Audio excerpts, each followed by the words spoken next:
सरकारी नौकरी में लंबे वक्त तक एम्प्लॉयज अपनी डेडिकेशन से काम करते हैं और जब उनको एक लंबा वक्त पूरा हो जाता है तो वो सेवानिवृत्त यानी कि रिटायर हो जाते हैं। लेकिन बहुत कम होते हैं जो रिटायर होने के बाद भी नेचर और वाइल्ड लाइफ कंजर्वेशन के प्रति अपनी ड्यूटी निभाते रहते हैं और बहुत बखूबी तरीके से निभाते रहते हैं। ऐसी ही एक शख्सियत आज मेरे साथ मौजूद हैं, retired CCF wild life Udaipur Rajasthan और ग्रीन पीपल्स सोसाइटी के president mister Rahul Bhatnagar sir. Sir आपका स्वागत है। नमस्ते सर, आप कैसे हैं, क्या हाल है? Yes all well all well all well. Sir कुछ क्वेश्चंस हैं जो आज के टाइम में मुझे लगता है स्पेसिफिकली वाइल्ड लाइफ और नेचर कंजर्वेशन को लेकर बहुत ज्यादा इंपॉर्टेंट है, तो वो आपसे पूछना चाहूंगा, अगर आपकी इजाजत हो तो शुरू करें। हाँ जरूर भाई। सर आपने अपनी जिंदगी में एक काफी बड़ा वक्त वाइल्ड लाइफ और नेचर कंजर्वेशन में बिताया है, तो आपके एक्सपीरियंस के मद्देनजर आज की टाइम पे मदर नेचर के सामने सबसे बड़ा जो चैलेंज है वो क्या है? अर्बनाइजेशन, लाइफ चेंज या फिर क्लाइमेट चेंज? युग मैं ये बोलना चाहूंगा कि ये जो तीनों आपने बातें बताई हैं ये तीनों ही आपस में जुड़ी हुई हैं।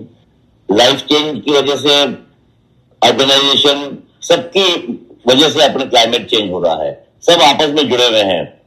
और इन सबका मेरा जो असर है कि आज क्लाइमेट हम देख रहे हैं कि ग्लोबल वार्मिंग हो रही है और ओजोन डिप्लीशन हो रहा है, ओजोन होल का कई तरह के क्राइसिस हो रही है, वाटर क्राइसिस हो रही है, एनवायरमेंट एयर पोल्यूशन हो रहा है, वाटर रिवर्स हमारी पॉल्यूटेड हो रही है, हमारा जो एवरीथिंग रिलेटेड टू।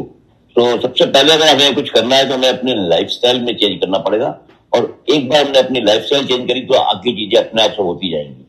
रिटायरमेंट के बाद भी आप ग्रीन पीपल सोसाइटी चला रहे हैं और ग्रीन पीपल सोसाइटी भी अपनी तरह से एक अलग ग्रोथ कर रही है, तो ये मोटिवेशन कहाँ से आता है सर? मैंने बताया ना, युग के हमारे जो मित्र थे विक्रम सिंह जी, उनके बारे में बताया मैंने। उन्होंने हमें काफी इस बारे में, वो काफी रहे हैं प्रशासनिक सेवा में, तो उनका एनजीओ में काफी काम भी रहा है, तो उन्होंने हमने काफी प्रोत्साहित किया मुझे कि भाई आप भी इसको ज्वाइन करिए, और वो चाहते भी थे, खुद भी ज्वाइन करना चाहते थे। तो एक तो उनका था, और फिर मैंने देखा कि विभाग में रहते हुए मैंने कई सारे मैं कार्य कैसे करता था जो कि हमारे रूटीन में टारगेट ओरिएंटेड नहीं होते थे, लेकिन वो हमारी इच्छा होते थे। जैसे कि हम एक साइकिल सफारी कराते थे पैदल टू जंगल, हम एक बर्ड फेस्टिवल हम कराते थे, ऐसे हम कई ऑर्किड फेस्टिवल कराते थे। कई सारे ऐसे थे जो कि विभाग के टारगेट में नहीं थे, लेकिन हम उनको कराते थे। तो जैसे इको ट्रैक हम कराते थे, बच्चों को ले जाना बाहर सेंचुरीज में, तो वो अधिकारी के ऊपर डिपेंड करता था और विभाग का कोई इसमें मेजर रोल नहीं होता था। तो उन गतिविधियों को, कई गतिविधियां जब हम रिटायर हो गए उसके बाद बंद हो गई, तो हमने उन गतिविधियों को चालू रखने के लिए हमने कहा हम अब अपने एनजीओ के मार्फत इन गतिविधियों को चालू रखेंगे। हाँ, हमें विभाग का, वन विभाग का और सभी विभागों का पूरा सपोर्ट मिलता है और हम उसकी वजह से कर पाते हैं।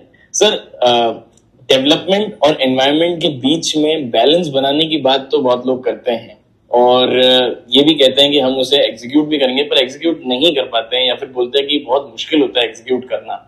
तो क्या डेवलपमेंट को स्लो करे बिना नेचर का कंजर्वेशन हो सकता है? डेवलपमेंट भी जरूरी है और कंजर्वेशन मैं मानता हूं उससे भी ज्यादा जरूरी है। अगर एनवायरमेंट रहेगा, एनवायरमेंट सही रहेगा तो डेवलपमेंट किसी काम आएगा, तो जनमानस रहेगा। अदरवाइज अगर जनमानस ही नहीं रहेगा तो डेवलपमेंट का क्या गोल है?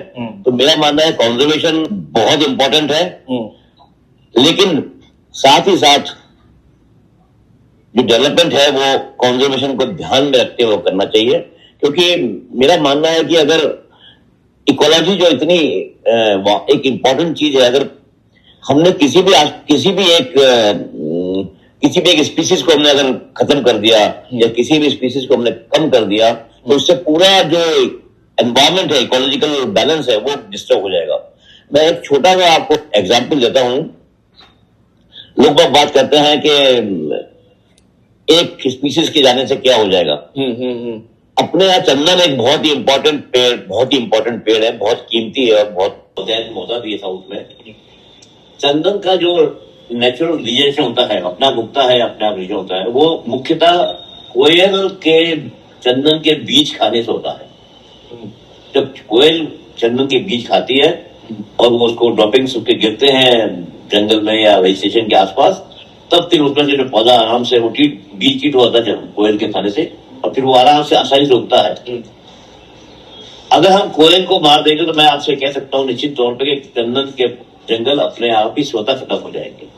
तो इतना हमारा एक स्पीशीज का इतना महत्व है। आज की जो जेनजी है, जैसे मैं भी जेनजी से आता हूँ, अब वो क्लाइमेट चेंज को लेकर अवेयर रहते हैं और अवेयरनेस इतनी ज्यादा है कि उसके लिए स्कूल्स में कभी असाइनमेंट्स होते हैं, कभी 10 अलग चीजें हो रही हैं, लेकिन जब एग्जीक्यूशन वो खुद करना चाहते हैं तो बोलते हैं हमें बहुत डिफिकल्टी होती है, हम किसी भी तरह से क्लाइमेट चेंज को अपनी तरह से सुरक्षित नहीं रख सकते हैं।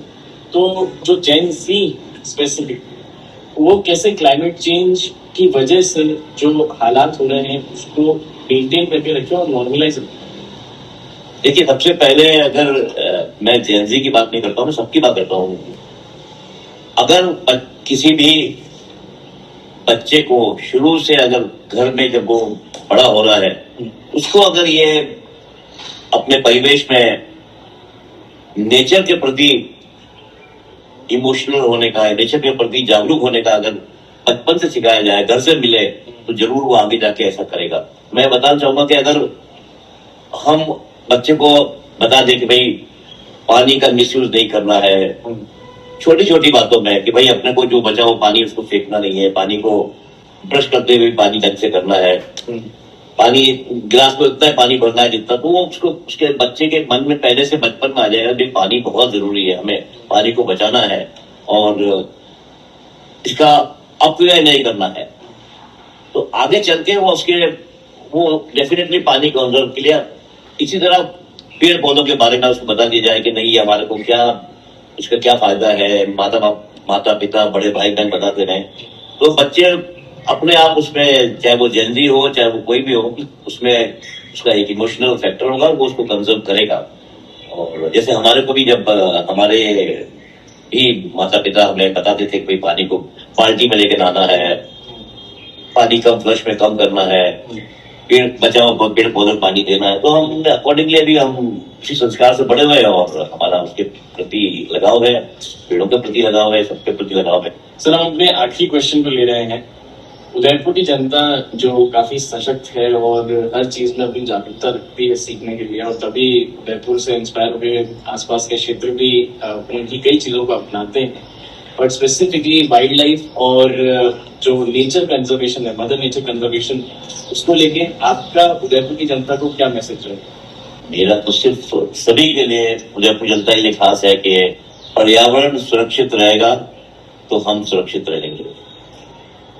पर्यावरण को बचाइए, हम सब भी खुशहाल और खुशी रहेंगे। पर्यावरण में मेरा मतलब है हमारा पानी, हमारा वायु, हमारा जंगल, हमारे वेजिटेशन, सभी पर्यावरण के पार्ट है। पर्यावरण को बचाइए, हम सब कुशल रहेंगे। बहुत ही बेहतरीन। तो दोस्तों, मैं आपसे हमेशा ये कहता हूँ कि मैं ऐसे लोगों के साथ ये पॉडकास्ट कर रहा हूँ जो काफी अनुभवी हैं और अपने क्षेत्र में धीरे धीरे करके वो कईयों को इंस्पायर कर रहे हैं अपने एक्सपीरियंस से। तो जुड़े रहिए मेरे साथ, यानी कि योग भटनागर के साथ, क्योंकि योग भटनागर आप लोगों के साथ जुड़ा हुआ है और जुड़ा रहेगा। बहुत बहुत धन्यवाद।